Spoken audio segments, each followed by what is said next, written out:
Hello everyone, this is Marshall Gittler, Head of Investment Research here at FXPRIMUS, bringing you my North American opening market comment for Friday, October 7th.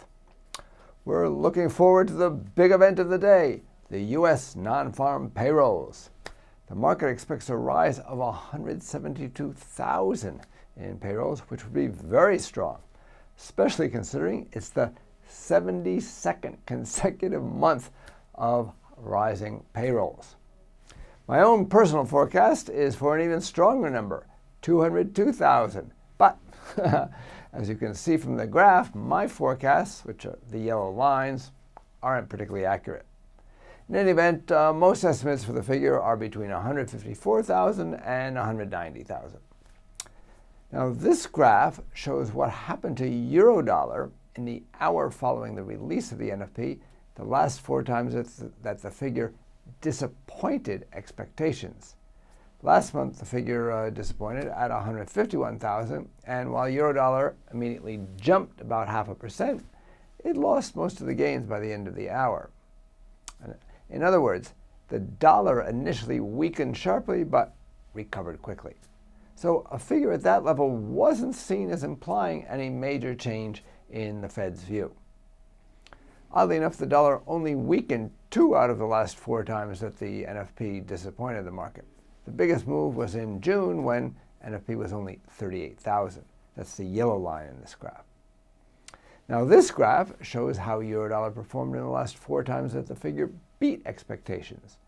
Notice in this case, the dollar initially strengthened in all cases. In 2 cases, it gave back most of the gains over the next hour, but it didn't end up weaker than where it started.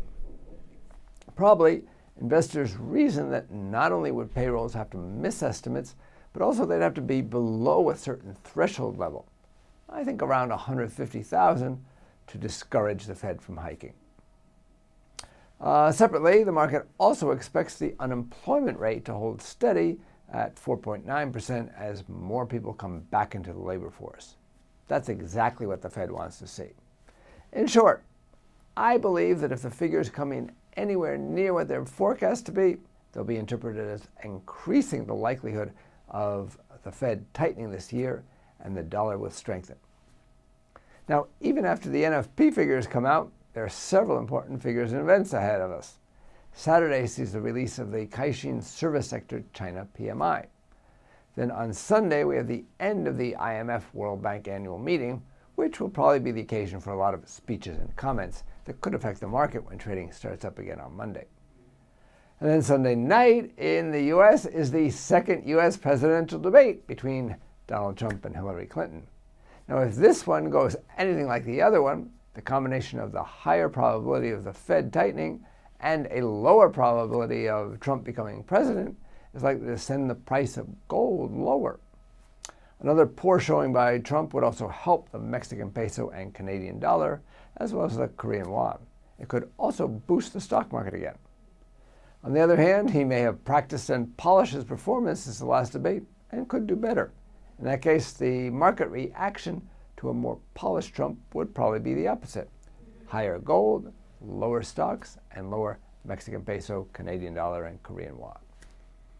This is Marshall Gittler, Head of Investment Research at FXPRIMUS.